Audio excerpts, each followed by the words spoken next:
मितेरी टोलमा 3.5 आनामा बनेको घर जग्गा जमिन 2.5 तलाको घर समेत मैले बेचेर आफ्नो श्रीमतीको उपचार गरेँ।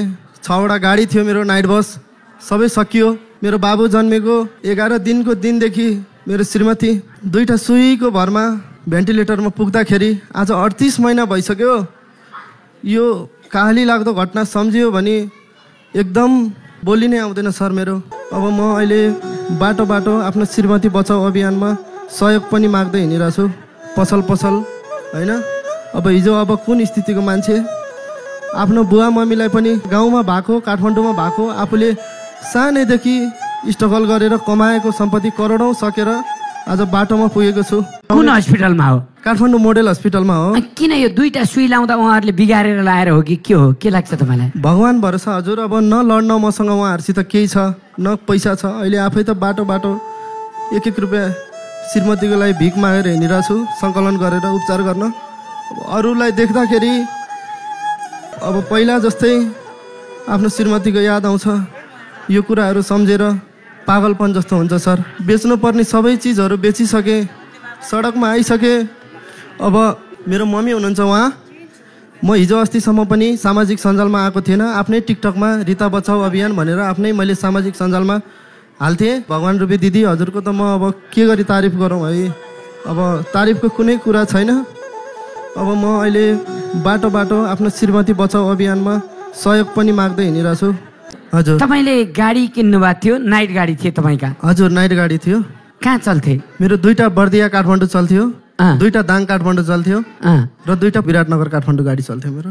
सबै बेच्नु भयो? सबै बेचे सर। कति प्राय त अब यो इन्द्रेणीमा हेरि पनि रहनुहुन्छ होला, मेरो पैसा खाने मान्छेहरू पनि धेरैजना छन्। मैले आफ्नो श्रीमती भेन्टिलेटरमा हुँदाखेरि मैले केही पनि नसोचिकन सबै कुराहरू विश्वासमै बेचेँ। प्राय मान्छेहरूलाई विश्वासै गरेर पैसा दिएँ, साथीभाइदेखि लिएर आफन्तहरूलाई।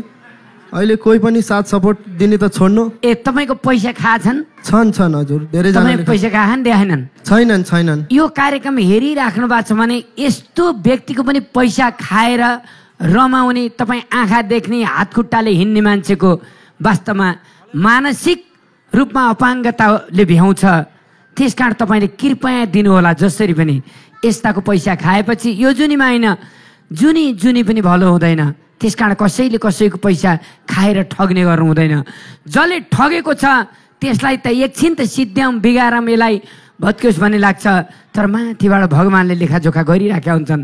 त्यस कारण दिनुहोला, मेरो विनम्र अनुरोध छ। रु 30,000 म इन्द्रेणी फाउन्डेसनबाट यो पैसा भनेको आएका सबै तपाईँहरू जस्ताले यो इन्द्रेणीका दुखी पीडितलाई भनेको पैसा इन्द्रेणी फाउन्डेसनमा जान्छ। त्यहीबाट आजै आएकाले पनि देख्नुभयो हामीले कतिलाई पैसा लगातार हस्तान्तरण गरिरहेका छौँ। त्यस कारण यो संस्कारको यो आयाम हुँदा अहिलेसम्म बिरामीलाई दिएर सकिए होइन। त्यस कारण यदि कसैले विदेशीले दिएको भए, एनजिओ आइएनजिओले दिएको भए त्यसको उद्देश्य मिल्थेन अथवा के मिल्थेन, उही बेला सकिन्थ्यो। तर हामीले संस्कार बाँडेका छौँ नेपालीको। अलिकति हुँदा खानेहरूले नहुनेलाई घाँस कटाएर दिने, यही हाम्रो संस्कार महान छ। त्यसैले त आज हामी सपोर्ट गरिरहेका छौँ।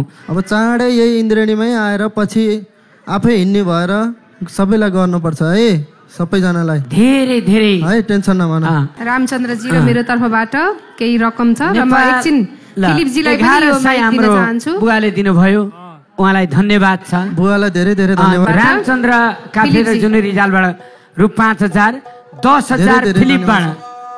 वास्तवमा यो इन्द्रेणी यहाँसम्म आउन राजु परिवारको ठुलो योगदान छ। म राजुलाई कहिल्यै बिर्सदैन। गोमा दिदीले रु 500, सप्तरङ्गी महिला समूहले 5,000, उहाँलाई पनि धन्यवाद। तपाईँले धेरै धेरै धन्यवाद। लोकनाथ ढकालले 500, राजु परिवार भाइले पनि रु 2,000 दिनुभयो। महिला समूहले फेरि 500 दियो, उहाँलाई धन्यवाद। त्यसै गरी आमा लालमाया तामाङले 500, धेरै धेरै धन्यवाद हजुरलाई। विदेशबाट आउनु भएको हाम्रो बहिनीले, उहाँहरूको परिवारले नै इन्द्रेणीका दुःखमा परेकालाई देखाएको वर्षमा 60,000 दुईजनालाई पढाउनुहुन्छ। उहाँले पनि रु रविजी तपाईँको उहाँलाई धेरै धन्यवाद। धेनबहादुर थापाले 1,000 दिनुभयो। ज्ञानबहादुर गुरुङले 1,000 दिनुभयो, उहाँलाई पनि धेरै धन्यवाद। सप्तरङ्गी महिला समूहबाट फेरि 1100, पर्मिला खनालले 1,000 दिनुभयो। यो बाबु असाध्यै राम्रो नाच्नुहुन्छ, नाम के हो? रियाज तुलाल। रियाज तुलाचनले 500 दिनुभयो। सुशिरा प्याकुरेलले 1000, सीता गौतमले 500, हरिकला श्रेष्ठले 500, मन्जु खनालले 500, कल्पना लामिछानेले 500, आसबहादुर र विष्णुमाया गुरुङले 2000, नाम नभन्ने शर्तमा 505, बुलुमाया गुरुङले 2000। सबैलाई धेरै धेरै धन्यवाद। तारादेवी खनालले 500, नन्दकुमारी गुरुङ आमाले 2000, कमला कोइरालाले 2000, पर्मिला घिमिरेले 1100, दिनमाया सुवेदीले 1000, रिना पाठकले 1000, भीमु बस्नेतले 500, सरस्वती रोकाएले 520, सानो नानीले 50 रुपियाँ, पहलमान खड्काले 1000, जमुना खड्काले 1000 धनगढीबाट, गीता चापागाईले 1005, सरस्वती पौडेलले 505, कुलबहादुर राउतले 505, दुर्गा प्रसाद कोइरालाले 1000, विमला तामाङले 500, बालाकुमारी पुडासेनले 500, निर्मला सापकोटाले 505, सुबुजाता तामाङले 1000, रिया गौतमले 505, देवेन्द्र नेउपानेले 1020, माधव प्रसाद पोखरेलले 1020 पाल्पाबाट, राधेश्याम आचार्यले 500,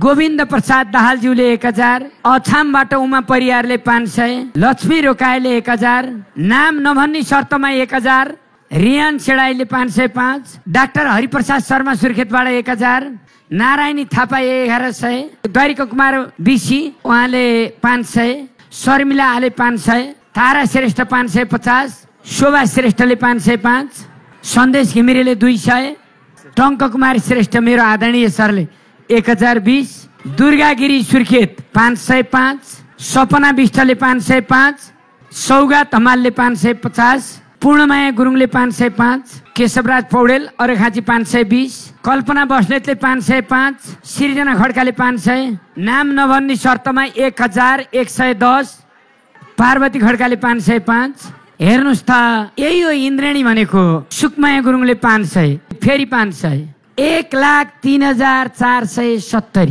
हामीले 30,000 दिएर सुरु गरेको।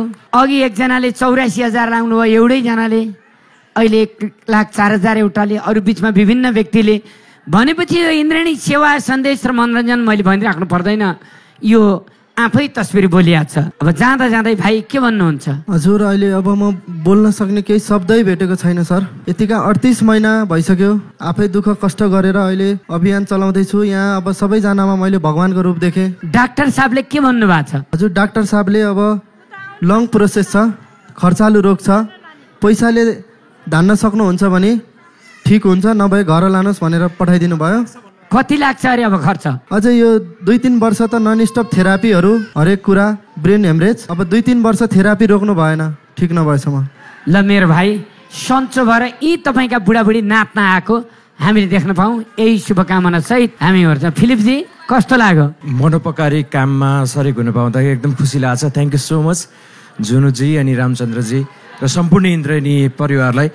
र म भाइलाई के भन्न चाहन्छु भने हामी पनि साथमा छौँ रिता बचाओ अभियानमा, र यो आज 10,000 मात्रै दिएका छौँ। मेरो साथीभाइ सर्कल, मेरा अरू पनि अर्गनाइजेसनबाट जे जति हुनेछ म पक्कै पनि फेरि पनि गरेर इन्द्रेणीमा आउनेछु।